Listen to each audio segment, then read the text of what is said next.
सोलापुर की लोकसभा सीट पर वोटिंग सुबह 7 बजे से शुरू है। बस कुछ ही देर वोटिंग के लिए बचे हैं और सभी वोटर्स जो है वोट कर आए हैं। यहाँ पर हमारे साथ माजी नगर सेवक विनोद भोसले जुड़े हैं, उनसे जानते हैं कि क्या कुछ यहाँ पर प्रश्न थे, कैसे लोगों का उत्साह आज रहा है। आज जर आपण पाहिलं तर अतिशय मोठ्या उत्साहामध्ये आमच्या प्रभाग क्रमांक 15 मधील नागरिक हे मतदान करताना दिसून येत आहेत। जवळजवळ प्रभागामध्ये 59 ते 60% पर्यंतचं वोटिंग या ठिकाणी होईल असं वाटतंय, कारण की आतापर्यंत मी माहिती घेतली असता हे 55%च्या पुढे गेलंय आणि आणखीन अर्धा तास आहे, त्यामध्ये 5% वोटिंग वाढण्याची निश्चितपणे शक्यता आहे। आणि अतिशय उत्साहाने लोकांनी या ठिकाणी मला वाटतं काँग्रेसला आमदार प्रणितताई शिंदे यांना या ठिकाणी मतदान केलं मोठ्या प्रमाणात। काय प्रश्न काय निश्चितपणे मुद्दा एकच आहे आमचा की गेल्या 10 वर्षांमध्ये भाजप सरकारने जी भाजपचे 2 खासदार होते आणि त्या 2 खासदारांचे त्यांची निष्क्रियता आहे, त्या कारणाने आम्ही या ठिकाणी संबंध सोलापूरने त्याची निष्क्रियता बघितली आहे।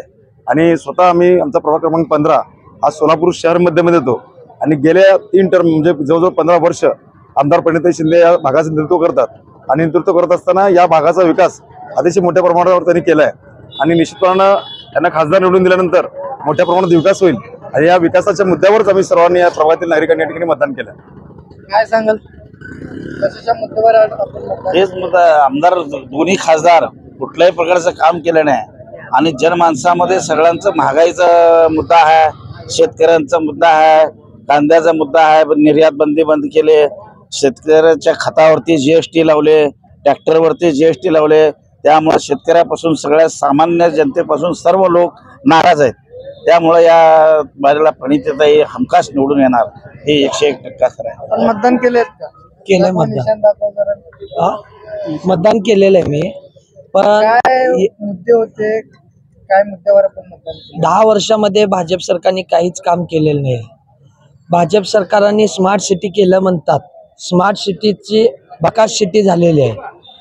काँग्रेसच्या काळामध्ये शिंदे साहेब असो किंवा प्रणितीताई शिंदे असो किंवा आमच्या भागातील 2 नगरसेवक चेतनभाऊ नरोटे, विनोद भोसले असो, यांच्या काळामध्ये जे ड्रेनेज लाईन वगैरे घातलेले होते, ड्रेनेज लाईन 5 फुटी या इतक्या लेंथवर 5 फुटी लेंथवर होते, पण स्मार्ट सिटीच्या याच्यामध्ये सांगून प्रत्येक लाईनला 2.5 फूट ड्रेनेज लाईन केलेले आहेत।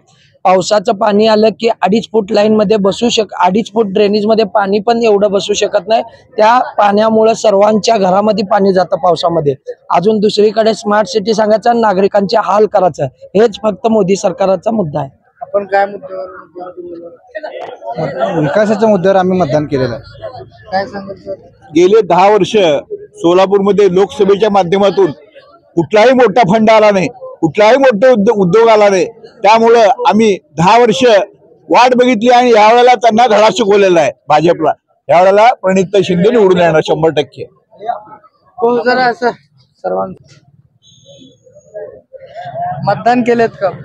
माझं मतदान केलेलं आहे। माझं मतदान आपल्या शहर जिल्ह्याचे लोकप्रिय हॅट्रिक आमदार प्रणितताई शिंदे यांना केलेलं आहे। सोलापूर शहरातल्या जनतेने जातीपाती धर्माच्या राजकारणाला बाजूला ठेवून विकासाच्या राजकारणाला जागा दिलेली आहे। मोठ्या प्रमाणात प्रणितताई शिंदे यांना मतदान झालेलं आहे। ग्रामीण भागातून मोठ्या प्रमाणात शेतकरी वर्गाने मतदान केलं आहे। मोठ्या प्रमाणात सध्याच्या सरकारवर नाराजी आहे, इथल्या खासदारांवर नाराजी आहे। गेल्या 10 वर्षात त्यांनी काहीच केलं नाही, त्याचे दुष्परिणाम येणाऱ्या काळात तुम्हाला दिसतील। इथल्या सोलापूरचे जे बीडचे उमेदवार आहेत राम सातपुते यांचं तिकीट काढलेलं आहे, आता एसटीत बसले, थोड्या वेळाने ते घरी पण जातील, यात शंका नाही आम्हाला।